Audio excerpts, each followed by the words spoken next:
Hello there, Year 3 4s. Today I thought I might share one of my favourite books, which I often like to share favourite ones because they're the ones I keep reading and reading. Today I'm going to share with you The World's Worst Teachers by David Walliams. Now I know he's quite a popular author and I know that I've read some of his books before. So I'm going to attempt to read a chapter. The chapters are quite long, so I might pause it and this might be part 1 and then I might have part 2 and part 3. So bear with me depending on how hard it is to upload these videos, and I'm not too good at uploading videos. Okay, the chapter I'm reading today is called Miss Specs, Trike of Terror. Now I'm going to get you to have a look at the image of the chapter. I wonder what you think that might be about. I chose this one because I thought, oh, she looks a little bit like me in the future. Maybe. So Miss Specs has lots of fines because she must be driving too fast on her scooter. And actually it says lots of fines and more fines. So let's read to find out what happens. In a world of horrible teachers, one in particular stands out. For her wickedness, step forward, or rather, roll forward, Mrs. Speck.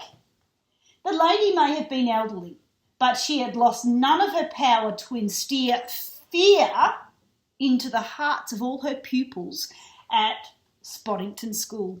Okay, she's not like me. I don't want to install any fear. Miss Specks's eyes were black as coal. Her skin was as white as snow, and I bet you can hear those similes there. Her tongue was long and thin like a snake's. She spoke with her would be sinister. The librarian always rode her three-wheeler mobility scooter along the aisles of books as fast as she could go. Ah, help! Ooh-wee! Kids had to leap out of the way to avoid being run over. Seriously dangerous behaviour in the library. Despite the wounded children strewn across the floor, the librarian kept her library impossibly neat and tidy. All the book spines sat on the shelves in perfectly straight lines in strict alphabetical order. There was never a speck of dust or a spot of dirt to be seen anywhere in the Spoddington School Library. Miss Speck enforced a strict policy of no browsing. Signs reminded you at every step. In fact, there might have been more signs than there were books. Books were to be taken out or left well alone.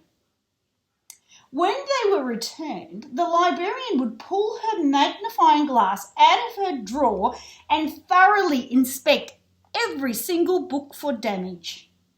Without fail, Speck also found some. When she did, you had to pay. There's a fold line on the top of a page and there's 37 fines. There's discoloration on the back caused by exposure to sunlight. Fine. She just loves giving out fines. There's a greasy smudge from a thumb in a particularly stubby finger on the inside of the front flap. Fine. Speck determined the fines herself. They would vary wildly. The librarian would stare down at your shoes and determine from the state of them what she thought you could afford. Scuffed, 10p. Now remember, this book is set in England, so maybe that might be a $1 fine in Australia. Highly polished, £10. The money would be snatched off you and stuffed in Speck's special tin. The tin was huge, more like a treasure chest. and was full to bursting with cash. There it is. Can you see that? Ooh, lots and lots and lots of pounds or dollars in Australia. Every child at Spoddington School had fallen foul of Spick's greed, except two. The Tang twins. Tom and Tim Tang were child geniuses. The twins always received 100% on their tests. The bullies called them nerds. No matter, these nerds were sure to invent some sort of supercomputer, become billionaires and take over the world. The Tangs had been dabbling with all kinds of inventions already, even though none had quite caught on yet. Here's a list of what they've created.